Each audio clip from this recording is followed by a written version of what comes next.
So today we are beginning with continuity. देखिए धाकड़ जी, हाँ जी, अगर हम आपको बिल्कुल सीरियसली समझाएं हाँ तो हमारी जो अधिकतर जनता है जनता, वो हाँ समझती हिंदी है, हमारी हिंदी? मातृभाषा। तो आपको जो है वो थोड़ी सी मातृभाषा यूज करनी पड़ेगी। कृपया करके इस चीज का ध्यान रखें। तो आइए हिंदी में बात करते हैं।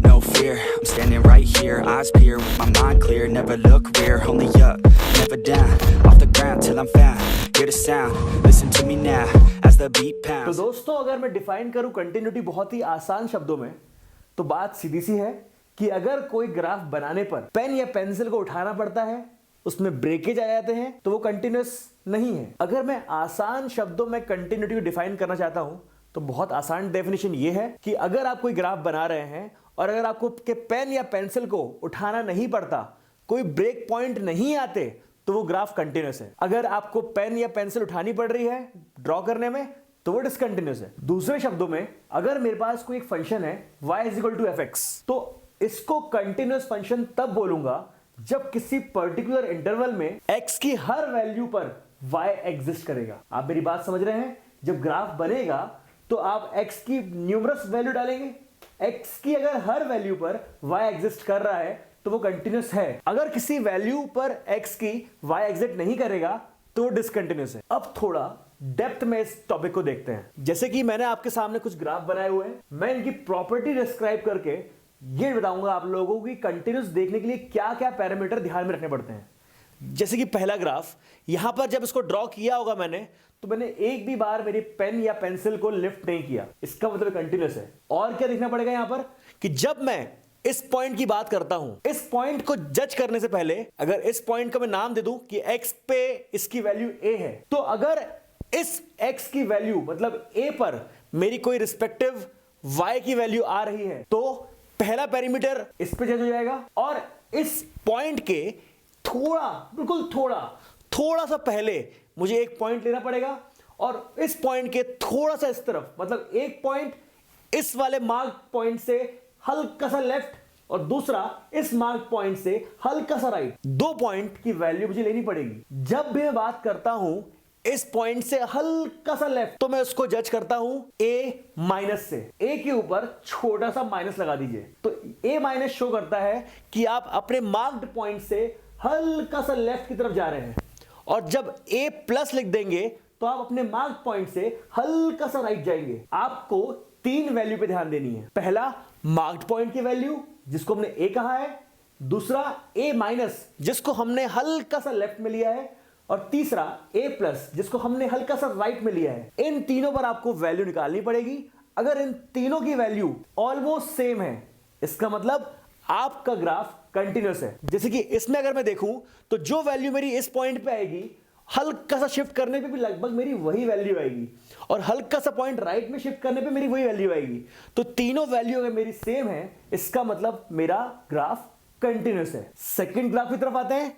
यहां पर आप देखेंगे फिर से एक ऐसा ग्राफ जहां पर मैंने पेंसिल या पेन को लिफ्ट नहीं किया है। मैं कहीं पे भी कोई भी वैल्यू निकालूं x की, उस पर y एग्जिस्ट करेगा, और हल्का सा लेफ्ट में शिफ्ट करने पर या हल्का सा राइट में शिफ्ट करने पर वैल्यू ऑलमोस्ट सेम आएगी। इसका मतलब ये भी आपका कंटिन्यूअस है। तो अभी तक मेरे पास ये भी कंटिन्यूअस है और ये भी कंटिन्यूअस है। थर्ड ग्राफ की तरफ आते हैं। अगर मैं यहां पर इस पर्टिकुलर पॉइंट को a मानना चाहता हूं, तो इस पर्टिकुलर पॉइंट पे मेरे पास एक पॉइंट यहां पर लाई कर रहा है, एक पॉइंट यहां पर लाई कर रहा है, क्योंकि ब्रांचेस का आपस में डिस्टेंस बहुत ज्यादा है। डिस्टेंस बहुत ज्यादा होने के कारण अगर मैं यहां पे कोई पॉइंट ले रहा हूं, तो a पॉइंट पर y की एक बार वैल्यू कुछ यहां पर आएगी y1 और यहां पर आएगी y2। y1 और y2 दोनों में डिफरेंस बहुत ज्यादा रहेगा, क्योंकि ब्रांचेस में गैप ज्यादा है। तो दिस इज डिसकंटिन्यूअस। और आपको देखकर समझ में आ रहा है कि ये ग्राफ बनाने के लिए मुझे यहां पे अपना पेन या पेंसिल लिफ्ट करना पड़ेगा, तो मेरी कंडीशन फुलफिल नहीं हो रही है। तो दिस ग्राफ इज डिसकंटिन्यूअस। नीचे आता हूं मैं, यहां पर ये दो ग्राफ आपको ऑलमोस्ट सेम दिख रहे होंगे। क्या एग्जैक्टली सेम है? नहीं। यहां पर एक पॉइंट दिया हुआ है जिसको हमें कंसीडर करना है। आप ध्यान से अगर देखेंगे तो ये ग्राफ और इस ग्राफ में एक डिफरेंस ये है कि इस वाले ग्राफ में ये पॉइंट के बारे में आपको जानना है और यहां पर कोई पॉइंट नहीं है।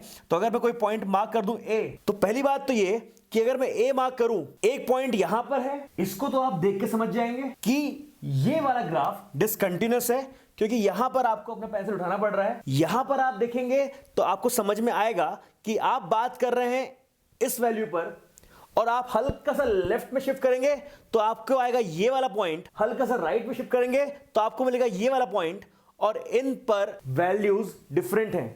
मतलब आपको मैंने कहा है कि आपको 3 वैल्यू निकालनी है, एक मार्क पॉइंट पर, और दूसरी हल्का सा लेफ्ट, और तीसरी हल्की सी राइट।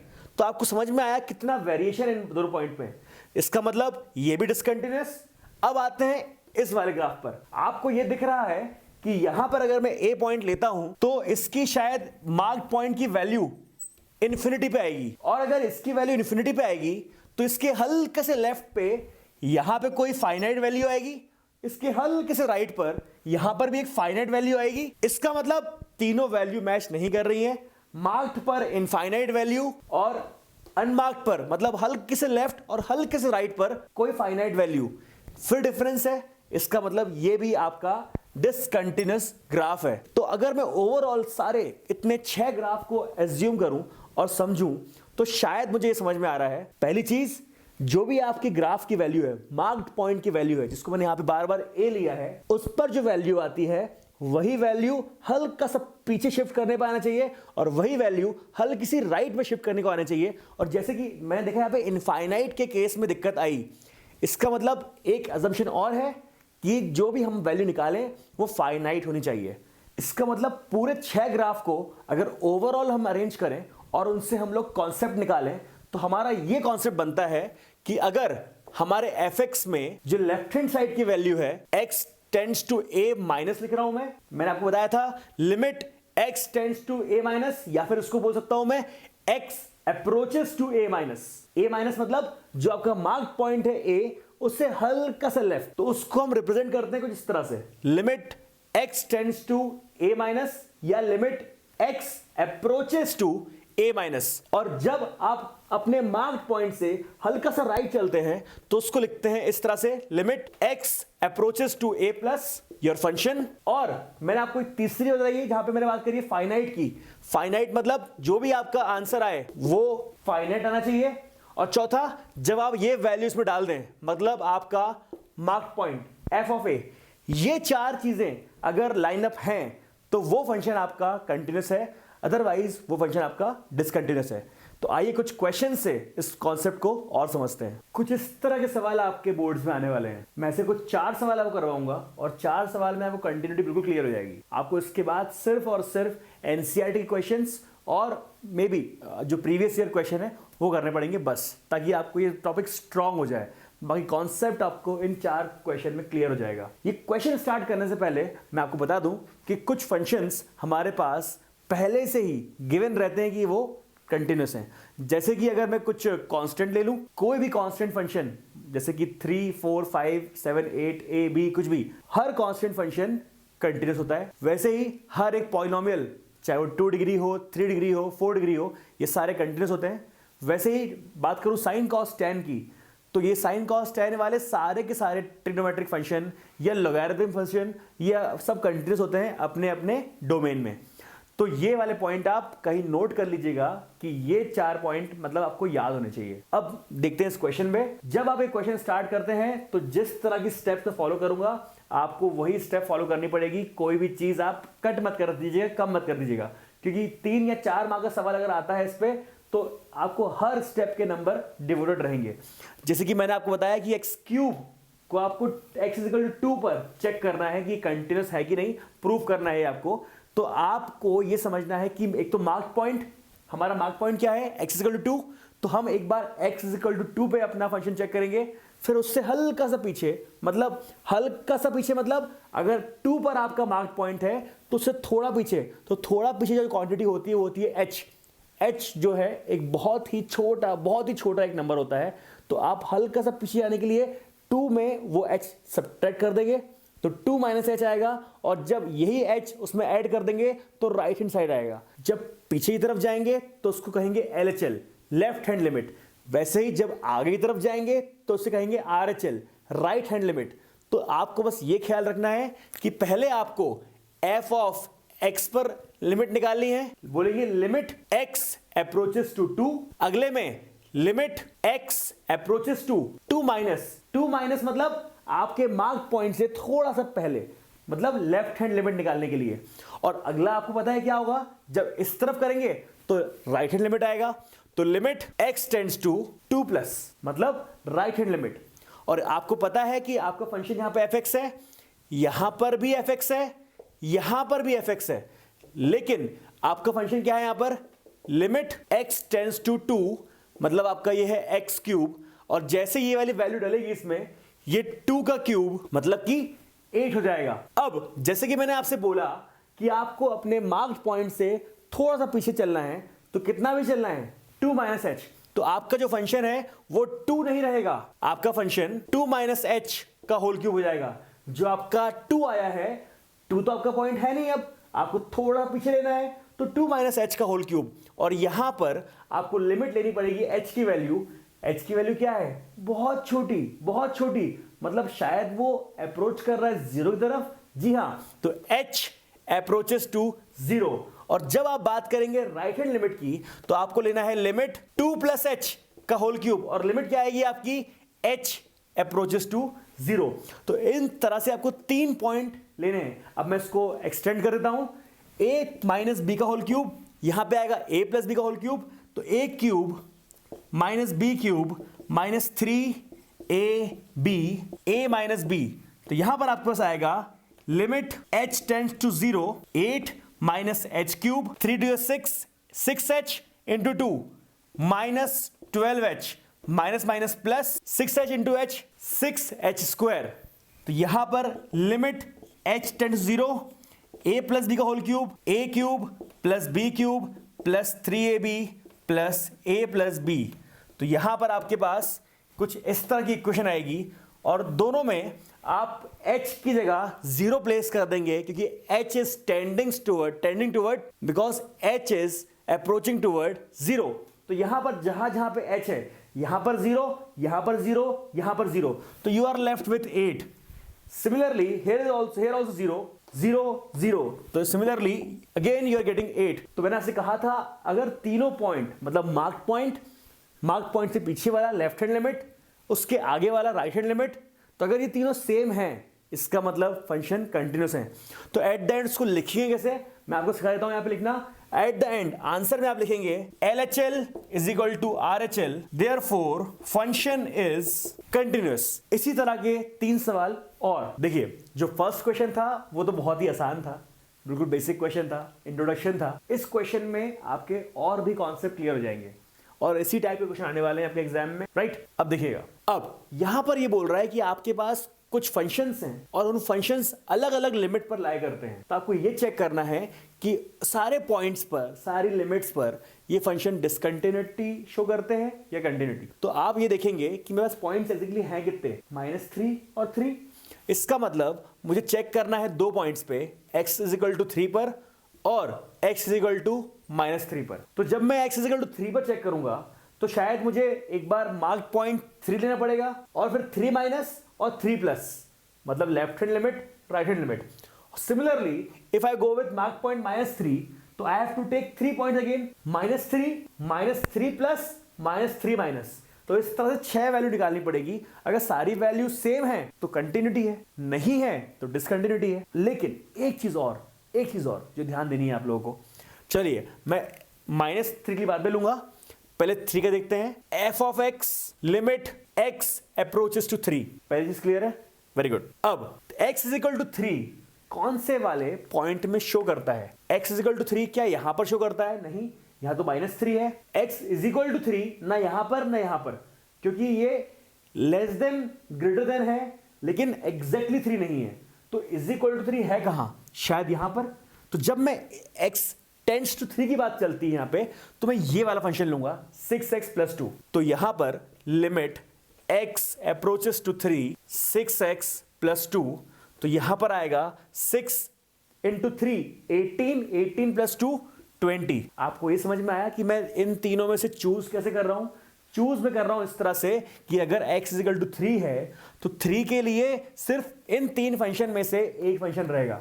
आपके पास हमेशा ऐसे फंक्शन आएंगे जहां पर 3 में से या 4 में से आप एक ही को चूज कर पाएंगे। कभी आपको ये प्रॉब्लम नहीं आएगी कि सर 2 है, 2 में से किसको लूं, नहीं, आपको क्लियरली मेंशन रहेगा इन लिमिट से कि आपको चूज कौन सा करना है, राइट। तो यहां पर ये चूज हो गया कि x should be equal to 3।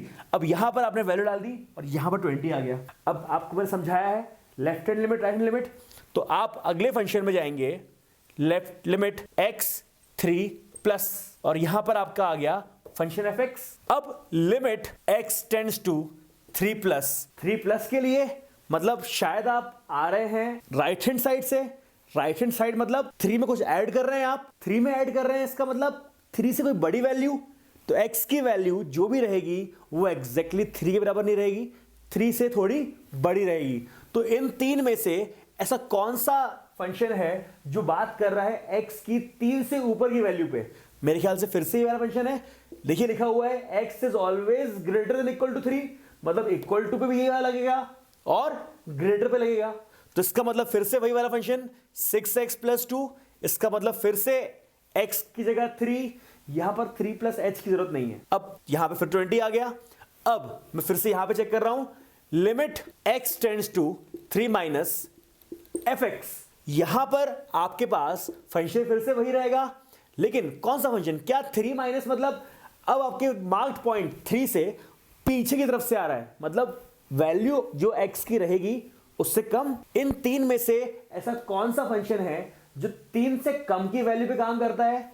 3 से कम की वैल्यू मेरे ख्याल से ये काम कर रहा है, वैल्यू ऑफ x इज -3, या ये वाला काम कर रहा है। यहां पर वैल्यू किसकी है? -3 से कम, पर हमको क्या चाहिए? 3 से कम। तो शायद ये फंक्शन बात कर रहा है इसकी, क्योंकि यहां पर ये x वो है जहां पर वैल्यू -3 और +3 के बीच में होती है, मतलब 3 से कोई कम वैल्यू अगर हम लेंगे तो शायद ये वाला फंक्शन होगा। तो यहां पर हमने ले लिया limit x tends to 3 minus, और यहां पे आएगा -2x। अब 3 माइनस है और ये -2x है, तो मेरे ख्याल से आंसर -2 इंटू 3 -6 आ जाएगा। मतलब आपके पास x इज इक्वल टू 3 वाले मार्क पॉइंट पे 3 वैल्यू आ गई, एक मार्क पॉइंट पे, एक RHL पे और एक LHL पे। अब बचा क्या है? अब हमारे पास बचा हुआ है LHL, मतलब हमारे पास 3 वैल्यू आ गई। मतलब आपको ये समझ में आ गया कि यहां पर आई है वैल्यू -6, यहां आई है 20, यहां आई है 20। इन तीनों को अब बराबर होना बहुत जरूरी है। अगर बराबर होते तो कंटिन्यूस होता, क्योंकि left hand limit is not equal to right hand limit, इसका मतलब डिसकंटिन्यूस, मतलब ये फंक्शन डिसकंटिन्यूस है x इक्वल टू 3 पर। अभी एक पॉइंटर बचा हुआ है -3, -3 सेम करेंगे, -3 को लेंगे मार्क पॉइंट, इसका मतलब पहले आएगा लिमिट x टेंड्स टू -3, इस पर आएगा फंक्शन, फिर आएगा limit x tends to -3 minus, फिर आएगा limit x tends to -3 plus. Left hand limit इससे आएगी, राइट हैंड लिमिट इससे आएगी। तो आपके पास यहां पर एक फंक्शन है, यहां पर एक फंक्शन है, कुछ इस तरह से 3 फंक्शन आ गए आपके पास। अब यहां पर आप देखेंगे कि कौन सी वैल्यू पे कौन सा फंक्शन आएगा। -3 पर, -3 पे ये नहीं आएगा, -3 पे ये नहीं आएगा क्योंकि यहां पे इज इक्वल टू नहीं है, -3 पे ये वाला फंक्शन आएगा। मतलब mod of x plus 3, mod of x plus 3 मतलब लिमिट mod ऑफ x।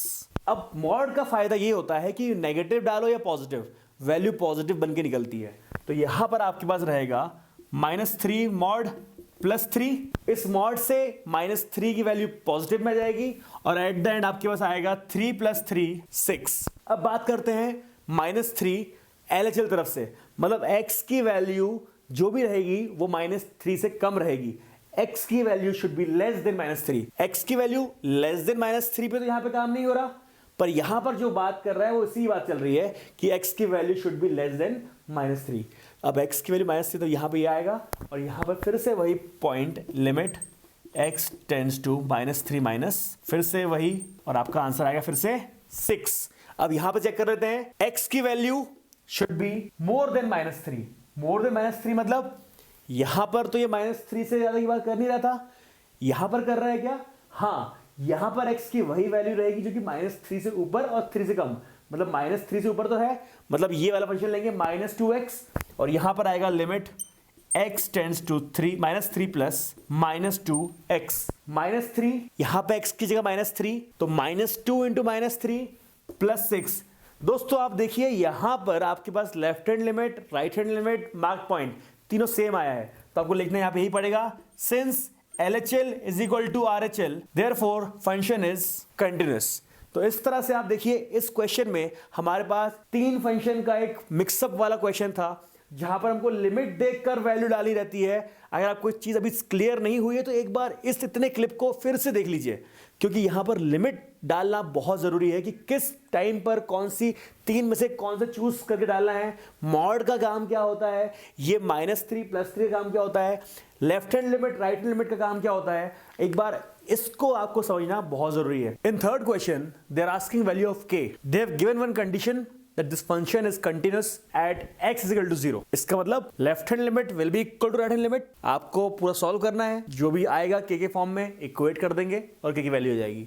शुरू करते हैं सॉल्यूशन। एक बार निकालेंगे लिमिट x टेंड्स टू 0 पर, एक बार निकालेंगे limit x tends to 0 minus, एक बार निकालेंगे limit x tends to 0 plus. जब फंक्शन पहले के लिए निकालेंगे तो आपको पता है कि x इज इक्वल टू 0 पर वैल्यू क्या है k, तो ऑटोमेटिकली आपकी वैल्यू क्या आ गई k। अब 0 माइनस मतलब शायद 0 से पहले, तो या शायद ये वाली वैल्यू आएगी जो कि आएगी function limit x approaches to या tends to 0 minus 1 minus cos 4x divide by 8x square. Trigonometry शुरू से परेशान कर बैठी हुई है।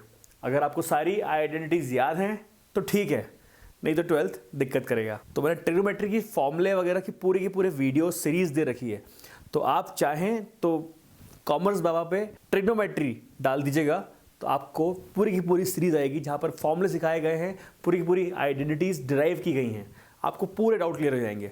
फिलहाल यहाँ देखते हैं कि कौन सी आइडेंटिटी यहाँ पे सूट करेगी। आपको अगर याद हो तो मैंने एक आइडेंटिटी कभी सिखाई थी आप लोग को, cos 2x, जहां पर cos square x minus sign square x होता था, और वहां पर आपका ये cos स्क्वायर x चेंज होता था 1 माइनस साइन स्क्वायर में, तो यहां पर आपका आंसर आता था 1 माइनस 2 साइन स्क्वायर x। मतलब cos 2x is equal to 1 minus 2 sine square x। अब यहां पर आपको दिया गया है 1 minus cos 4x, 1 minus cos 4x, मतलब शायद कुछ ऐसी बात चल रही है। अब ये कब आएगा, जब ये cos 2x उधर जाएगा और ये 2 sin स्क्वायर x इस तरफ आएगा। तो अगर cos 2x उस तरफ जाता है तो ये आएगा 1 माइनस cos 2x, ये इधर आएगा तो आएगा 2 sin स्क्वायर x। जब cos 2x है तो sin स्क्वायर x है, पर जब ये cos 4x हो जाएगा तो शायद ये हो जाएगा 2 sin स्क्वायर 2x। क्या आप मेरी बात सहमत हैं? यहां पर जब 2x था तो यहां पर था स्क्वायर x, जब यहां पर एंगल 4x हो गया, मतलब x 2x की जगह अब 4x हो गया, तो यहां पर x की जगह 2x होगा, और शायद यही हमारी रिक्वायरमेंट है। यहां पर 1 minus cos 4x, 1 minus cos 4x की वैल्यू ढूंढनी है। अब यहां पर आप डालेंगे 1 माइनस cos 4x की वैल्यू, जो कि होती है 2 sine square 2x divide by 8x square. Limit डालते रहेंगे हम लोग, x टेंड्स टू 0 माइनस। अब आपने 11th क्लास में जो लिमिट्स पढ़ी है उसके हिसाब से अगर मैं इसको अरेंज कर दूं तो यहां पर आपके पास आता है 2 बाहर, sign 2x divide by 2x का स्क्वायर इंटू 1/2। मतलब 8 को मैंने 4 इंटू 2 लिख दिया है, और क्योंकि मैंने इसको होल स्क्वायर में डाल दिया है तो ये 4x स्क्वायर आएगा, 4x square into 2 8x square. तो यहां पर 8x स्क्वायर को मैंने इस तरह स्प्लिट कर दिया है, और आपको पता है जब लिमिट x टेंड्स टू 0 होती है तो यहां पर साइन थीटा बाय थीटा की वैल्यू क्या होती है, 1 होती है। ये पूरा पार्ट 1 हो गया, 2 और 2 कैंसिल हो गया, आपका आंसर आ गया 1। Is it clear? नाउ यहां पर अब हम आते हैं राइट हैंड लिमिट पर। सेम काम चलेगा यहां पर भी, आपके पास फिर से 1 माइनस cos 4x आएगा, या फिर से आपके पास 8x स्क्वायर आएगा, यहां से फिर से 1 आएगा। आपको पता है कि सारी की सारी वैल्यू बराबर है, मतलब आपको पता है कि f of 0 is equal to limit x tends to 0 minus fx और limit x tends to 0 plus fx, इसका मतलब सारी वैल्यू बराबर है और यहां पर k इज इक्वल टू 1 तो k की वैल्यू आ गई आपकी 1। तो इस तरह से आप सॉल्व करेंगे। मेरे ख्याल से ये आपको क्वेश्चन आराम से समझ में आया होगा कि किस तरह से हम सिस्टमेटिकली वैल्यू डाल कर देखा। 3 केस होते हैं, चाहे क्वेश्चन नंबर 1 की बात करें, चाहे 2 की बात करें, चाहे 3 की बात करें, और वही तरह से आप लोग सॉल्व कर रहे हैं बार बार। 4th क्वेश्चन, इसमें जिस तरह पिछले क्वेश्चन में आपने सिर्फ एक वेरिएबल फाइंड किया था, अब 2 वेरिएबल फाइंड करेंगे, a और b। यहां पर आप देखेंगे क्वेश्चन नंबर 4th में 3 फंक्शन के फॉर्म में आपको दे दिया है।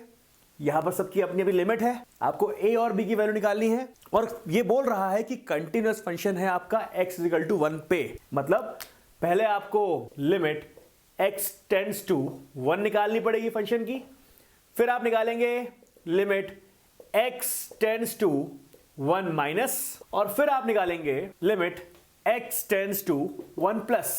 अब आपको कंटिन्यूअस बोला गया है, तो जब पूरा निकाल लेंगे आप तो तीनों को आप इक्वेट कर देंगे, शायद लीनियर इक्वेशन 2 वेरिएबल आएगी, a और b की वैल्यू निकल जाएगी। आइए देखते हैं कैसे। x इज इक्वल टू 1 पे मतलब शायद x इज इक्वल टू 1 इन तीनों में से शायद ये वाला है, इस पे क्या वैल्यू है 11, तो x इज इक्वल टू 1 पर 11 वैल्यू है। x is equal to 1 minus मतलब अपने मार्क पॉइंट से शायद पीछे से आ रहे हैं, लेफ्ट हैंड लिमिट मतलब x से थोड़ी छोटी वैल्यू। अब x से छोटी वैल्यू ये तो बोल रहा है x इज ग्रेटर देन 1, नहीं, x इक्वल टू 1 नहीं, ये बात चल रही है किसकी, x should be less than 1, तो x should be less than 1 मतलब ये वाला फंक्शन, तो ये वाला फंक्शन लिख देंगे आप। तो limit x tends to 1 minus 5ax minus 2b, obvious सी बात है x की जगह आएगा 1, तो 5ax जहां पर x हो गया 1 माइनस 2b, तो पहली वैल्यू आपके पास आ गई है। अब देखते हैं राइट हैंड लिमिट, मतलब limit x tends to 1 plus x should be greater than 1, क्योंकि राइट हैंड लिमिट में तो 1 के हल्का सा इस तरफ आने वाली है, तो शायद हम बात कर रहे हैं इस वाले पॉइंट की जहां पर आएगा limit x tends to 1 plus और यहां पर आएगा 3ax plus b, 3ax plus b, और आपका आंसर आएगा 3a प्लस b। अब बहुत सिंपल सी बात है, क्योंकि left hand limit, right hand limit, remark point सब सेम है, तो LHL is equal to RHL is equal to f of x। इसका मतलब 5a minus 2b is equal to 3a plus b is equal to 11, और एक बार 5a minus 2b is equal to 11 ले लीजिए और दूसरी बार 3a plus b is equal to 11 ले लीजिए, और इसको आप साइमल्टेनियसली सॉल्व कर दीजिए। साइमल्टेनियस सॉल्व करने पे आपकी value a is equal to 3, b is equal to 2, कुछ इस तरह से वैल्यू आएगी। तो यहां पे आपको कोई दिक्कत नहीं आएगी सॉल्व करने में, आपका answer a is equal to 3, b is equal to 2, और इस तरह से आपका कंटिन्यूटी का पूरा टॉपिक क्लियर हो जाता है। Do you like me now? Am I good enough now? Should I get more loud to get hear the fucking sound? Oh no, I'm losing my shit again, having the fit again. Man, I'm forgetting when I used to have some friends. I used to play pretend.